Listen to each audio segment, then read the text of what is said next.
அஸ்ஸலாமு அலைக்கும். இன்றைக்கி நான் ஹபீஸ் கிச்சனில் ஸ்நாக்ஸ் ரெசிபி தான் பார்க்க போகிறோம். ஜவ்வரிசி கட்லட்.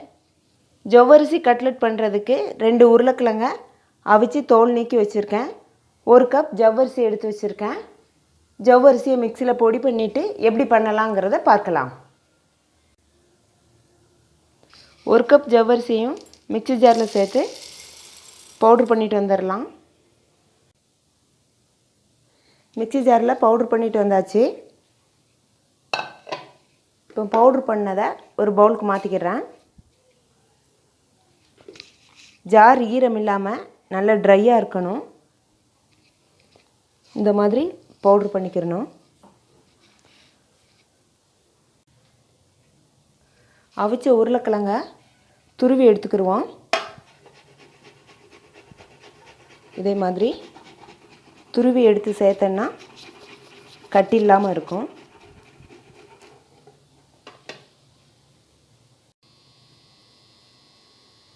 இந்த மாதிரி துருவி எடுத்துக்கிறணும். துருவி எடுத்தோன்னா கட்டிகள் இல்லாமல் இருக்கும். துருவின கேரட்டை திரிச்ச ஜவ்வரிசியில் சேர்த்துருவோம்.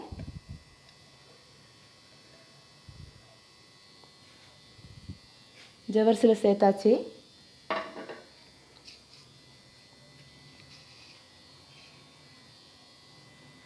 கட் பண்ண மல்லி இலை,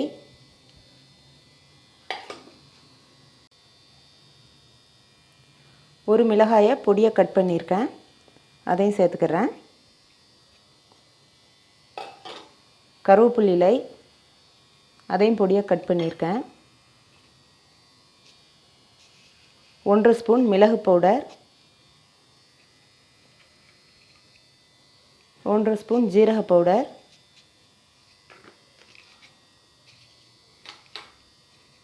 garam masala powder 1/2 spoon, 1 spoon வத்தல் பவுடர். தேவைக்கேற்ப உப்பு சேர்த்துக்கலாம். தேவைக்கேற்ப உப்பு, 1/2 ஸ்பூன் மஞ்சள் பவுடர் சேர்த்துக்கிறேன். எல்லாத்தையும் சேர்த்தாச்சு. இப்போ நல்லா மிக்ஸ் பண்ணிடலாம். தண்ணி எதுவுமே தெளிக்காமல் நல்லா பிசைஞ்சு எடுத்துடணும். சப்பாத்தி மாவு பதத்துக்கு இந்த மாதிரி பிசைஞ்சு எடுத்துக்கிறணும். கையில் கொஞ்சமாக எண்ணெய் தடவிட்டு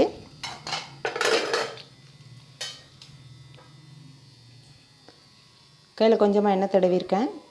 அதிலிருந்து கொஞ்சம் மாவு எடுத்து நம்மளுக்கு எந்த ஷேப்பில் வேணுமோ அந்த மாதிரி நம்ம எடுத்துக்கிற வேண்டியதான். நான் இப்போ ரவுண்ட் ஷேப்பில் எடுக்கேன்.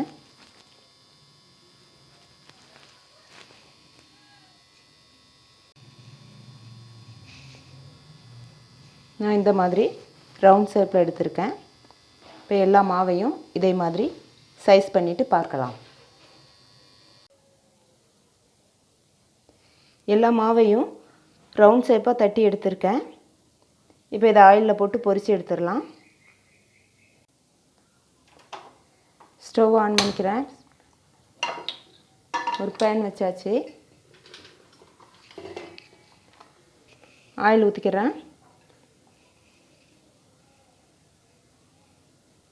ஆயில் சூடேறட்டும்.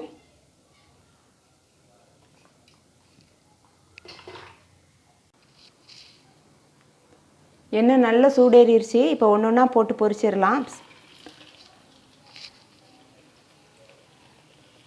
எண்ணெய் சூடேறினதும் மிதமான தீயில் வச்சுருக்கேன்.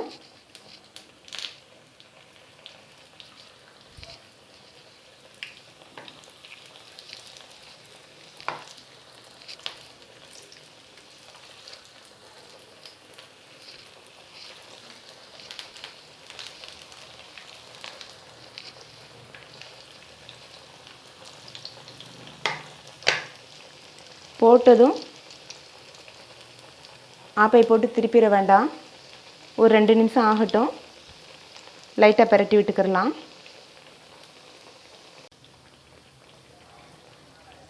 ஒரு பக்கம் பொரிஞ்சிருக்கும். பிரட்டி விட்டுறலாம்.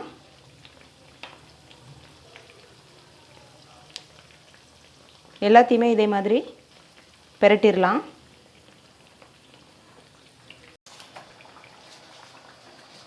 ரெண்டு பக்கம் நல்லா பொரிஞ்சிருச்சு. இப்போ இதை எடுத்துடலாம்.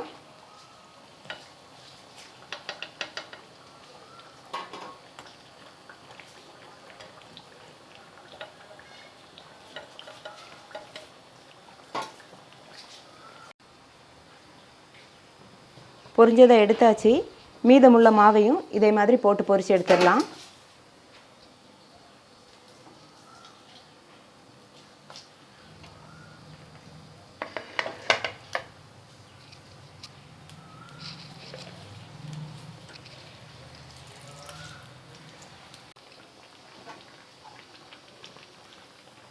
எல்லா கட்லட்டும் நல்லா பொரிஞ்சிருச்சு. இப்போ எடுத்துடுறேன்.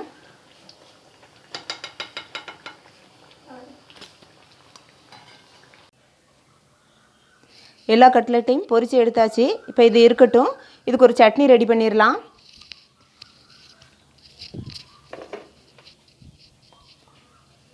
மிக்ஸி ஜார் எடுத்துட்டேன். வேர்க்கடலை சேர்த்துக்கிறேன்.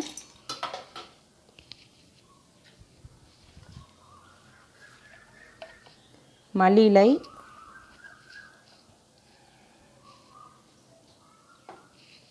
காரத்திற்கு ஒரு மிளகாய், ஜீரகம், கொஞ்சமாக புளி, சுவைக்கேற்ப உப்பு. இப்போ இதை மிக்ஸியில் அரைச்சிட்டு வந்துடலாம்.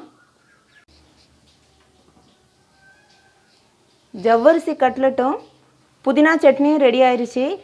நீங்களும் இதை ட்ரை பண்ணி பாருங்கள். எப்படி இருக்குன்னு கமெண்ட்டில் சொல்லுங்கள். நம்ம சேனல் பிடிச்சிருந்தா லைக் பண்ணுங்கள், ஷேர் பண்ணுங்கள், சப்ஸ்கிரைப் பண்ணுங்கள். அஸ்ஸலாமு அலைக்கும்.